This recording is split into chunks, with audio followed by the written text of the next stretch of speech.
Hello guys, subscribe कीजिए और bell icon को प्रेस कीजिए ताकि आपका कोई भी इंपॉर्टेंट वीडियो कोई भी टॉपिक का रिलेटेड मिस ना हो। So hello guys, let's start metabolism of your biomolecules. ठीक है, बायोमोलिकुल से नहीं, मेटाबॉलिज्म है क्या। एक लिविंग सिस्टम में पकड़ लो, एक सेल में ये न्यूक्लियस है, ये साइटोप्लाज्म है, जितना भी टोटल रिएक्शन हो रहा है एक सेल में, ठीक है, चाहे वो बनने का रिएक्शन हो या टूटने का रिएक्शन हो, जितना भी रिएक्शन हो रहा है एक लिविंग सेल में, उसको आप बोलते हो मेटाबॉलिज्म। क्या बोलते हो? Metabolism. That can be synthetic reaction और that can be breaking reaction. Metabolism आपका दो प्रकार का होता है, एक होता है आपका कैटाबॉलिज्म और एक होता है आपका एनाबॉलिज्म। ठीक है, कैसे याद रखोगे? याद रखना, कैटा मतलब काटना, काटना मतलब क्या? काटना मतलब तोड़ना। कैटाबॉलिज्म मतलब इट्स अ ब्रेकिंग रिएक्शन, ठीक है, जिसमें ब्रेकडाउन होता है। ठीक है, जैसे इसके आपका complex food molecule simple molecule में कन्वर्ट हो रहा है। ठीक है, कटना रिएक्शन, बॉन्ड्स का ब्रेकिंग हो रहा है, एनर्जी रिलीज कर रहा है। इट इज एक्सो, ठीक है, एक्सो मतलब एक्सोडर्मिक रिएक्शन, एनर्जी रिलीज हो रहा है क्योंकि टूट रहा है ना, बॉन्डिंग टूटेगा। और अगर काटना से एक टूटना रिएक्शन है, एनाबॉलिज्म में सिंथेसिस रिएक्शन, जैसे अमाइनो एसिड मिल के आपका बनाएगा क्या? प्रोटीन बनाएगा। सिंथेसिस रिएक्शन, तो इसमें बॉन्ड बन रहा है, एनर्जी बन रहा है, एनर्जी चाहिए होता है इसमें बॉन्ड बनाने के लिए। It is endergonic reaction and it is exergonic. ठीक है, बेसिक टाइप से अभी हम पढ़ेंगे, तो उससे पहले हम सेल्स का कंपोजिशन देख लेते हैं। कंपोजिशन देख लेते हैं सेल का, ठीक है, काफ़ी इंपॉर्टेंट है, एग्जाम पॉइंट ऑफ व्यू से भी दिमाग में रखना है। इसको सिंपल से याद रख लीजिएगा, वेपन कल, सिंपल ट्रिक है, इसको वेपन कल से याद रख लीजिएगा। ठीक है, वेपन कल है क्या इसमें? सिक्वेंशियली अरेंज देख रखा, हाईएस्ट से लोएस्ट परसेंटेज तक। डेट इज वेपन से W मतलब वाटर कितना है? 70 to 90%।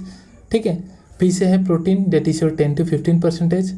वेपन N से है आपका न्यूक्लिक एसिड, थर्ड पोजीशन में हाई से 5 to 7%। C से कैल्शियम जो कि है आपका कार्बोहाइड्रेट जो है 3%। L से है आपका आयोन्स, ठीक है, जो कि होगा 1%। ठीक है, वेपन कल से याद रख लीजिएगा ये परसेंटेज।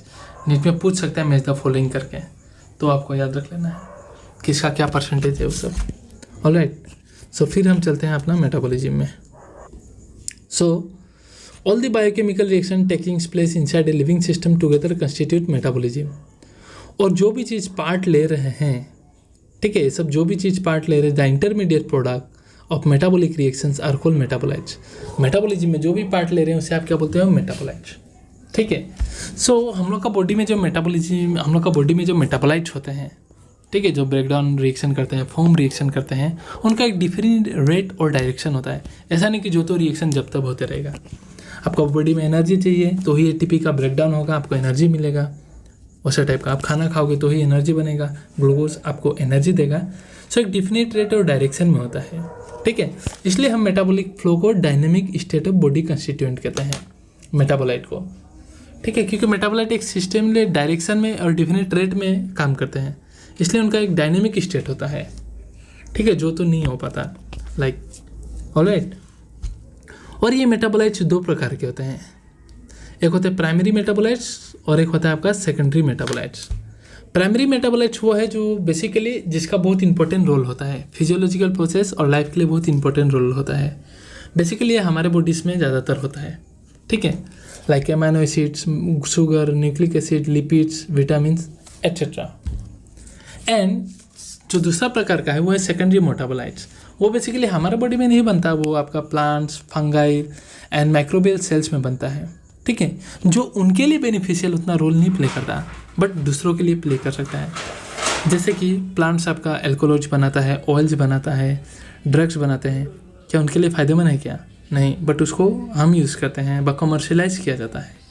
ठीक है, तो this are secondary metabolites which are mainly found in plants, fungi and microbial cell. They are not directly involve in normal growth, development और रिप्रोडक्शन। ठीक है, मेटाबोलाइट्स। सो ये एक टेबल है जो कि आपको मतलब कैसे भी याद रखना ही रखना है, क्वेश्चन तो नीट में आता ही है। सेकेंडरी मेटाबोलाइट्स का example, which one of the secondary metabolites pigments, कौन सा है? तो कैरोटीनॉइड्स, एंथोसायनिन्स पिगमेंट्स होता है। एल्कालॉइड्स जो सेकेंडरी मेटाबोलाइट्स है उसका एग्जांपल है मॉर्फिन, कोडेन। टर्पिन्स का मोनोटर्पिन्स, डायटर्पिन्स। एसेंशियल ऑयल का लेमन ग्रास ऑयल, ये तो इजी है। Toxin, abrin, ricin.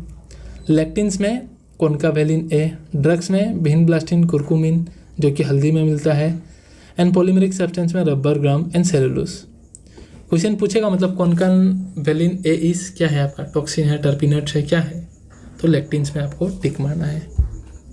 सो ये तो आपको कैसे भी करके याद करना ही पड़ेगा गुरु, 10 बार पढ़ो याद रह जाएगा। ऑलराइट,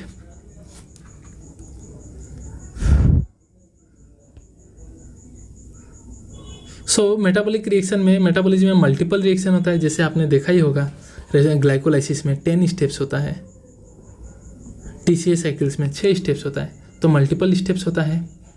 एंड मेटाबॉलिक पाथवे दो प्रकार के होते हैं, जैसे कि मैंने आपको ऑलरेडी बोला, एक होता है एनाबोलिज्म, एक होता है कैटाबोलिज्म। कैटाबोलिज्म मतलब काटना है, एनाबोलिज्म मतलब सिंथेसिस करना, ठीक है। एनाबोलिज्म मतलब इसमें क्या होता है, simpler form of molecule, simple molecule बनाना है तो वो कॉम्प्लेक्स स्ट्रक्चर बनेगा। सो इट कंज्यूम्स एनर्जी, बनाना है तो एनर्जी लेगा, जैसे एसिटिक एसिड से कोलेस्ट्रॉल, एमाइनो एसिड से प्रोटीन, फोटोसिंथेसिस, ठीक है। एनर्जी चाहिए तो ही तो ये सब बॉन्ड आपस में जुड़ेंगे, देखिए एनाबोलिज्म में। कैटाबोलिज्म मतलब काटना, कॉम्प्लेक्स मॉलिक्यूल से आपका सिंपल बनेगा, इट इज़ डिस्ट्रक्टिव प्रोसेस। और जब ये देखिए कॉम्प्लेक्स मॉलिक्यूल जब टूटेगा तो बॉन्डिंग जब टूटेगा तो एनर्जी तो रिलीज होगा ना, ठीक है। तो it releases energy, that is glucose से लैक्टिक एसिड बनना, ठीक है, ग्लाइकोलाइसिस होना, रेस्पिरेशन में ब्रेकडाउन होता है। Alright, so the energy release through catabolism, जब बॉन्ड का ब्रेकडाउन होने का वजह से जो एनर्जी रिलीज होता है, जो रिएक्शन का वजह से कैटाबोलिज्म से जो एनर्जी रिलीज होता है ना, उसे केमिकल बॉन्ड के फॉर्म में स्टोर कर लिया जाता है। हमारे बॉडी में कोई भी एनर्जी ऐसे नहीं है, एनर्जी ATP एनर्जी देता है। ATP जादू नहीं है जो ओम नमः शिवाय बोल दिया आपको एनर्जी मिलेगा, नहीं। ATP जो बनता है वो एनर्जी कैसे स्टोर करते हैं, बॉन्ड के फॉर्म में स्टोर करते हैं। थोड़ा मैं बता देता हूँ आपको, ठीक है। सो ATP क्या है, एडिनोसाइन ट्राइफॉस्फेट, मतलब 3 फॉस्फेट लगेंगे। सो पकड़ लो ये 3 फॉस्फेट नहीं है, मैं अभी बनाता हूँ आपका। सपोज रैंडमली इस तरीके से फॉस्फेट घूम रहे हैं आपके साइटोप्लाज्म में, फॉस्फोरिक एसिड, ठीक है, एक जुड़ा हुआ है यहाँ में न्यूक्लियोटाइड में।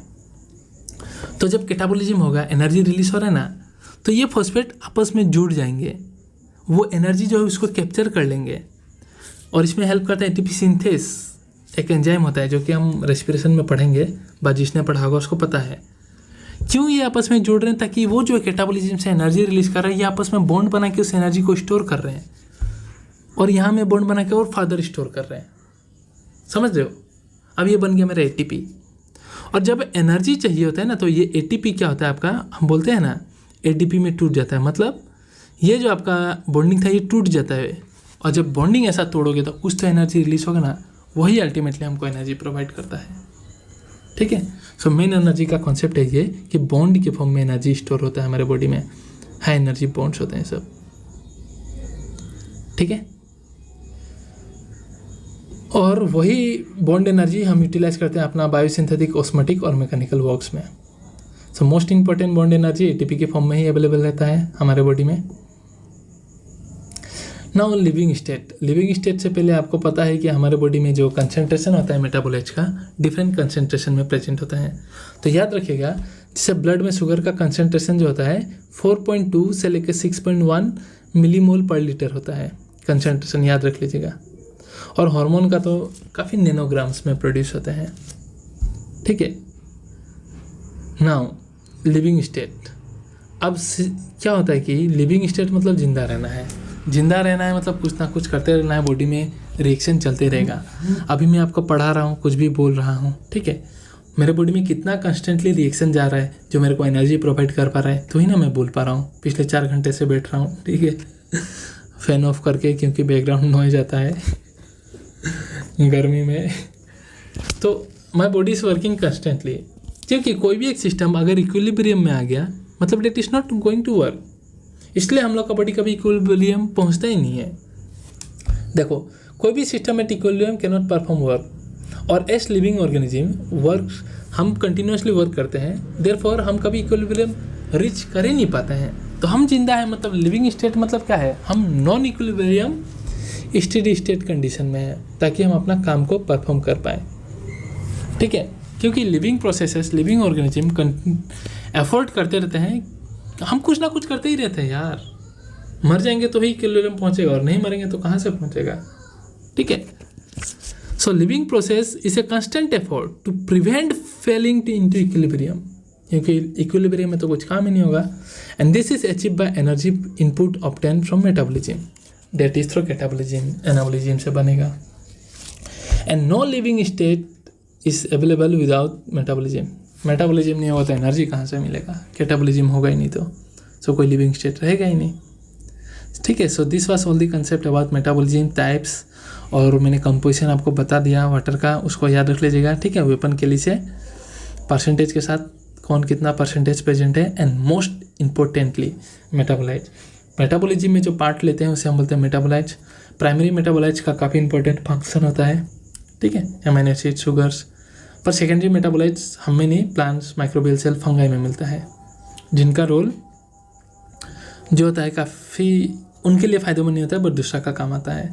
और वो सेकेंडरी मेटाबोलाइट्स का एग्जाम्पल बहुत ही इंपॉर्टेंट है, जैसे एल्कलॉइड का एग्जाम्पल, टॉक्सिन का एग्जाम्पल, लेक्टिन का एग्जाम्पल, उसी से क्वेश्चन आने वाला इसमें से पूरा चीज़ में। बाकी तो बस बुक में था तो कंसेप्ट को मैंने क्लियर किया। ठीक है, सो नेक्स्ट में एंजाइम सेशन स्टार्ट करूँगा, तब तक के लिए स्टे ट्यून्ड रहिए। Thank you very much guys.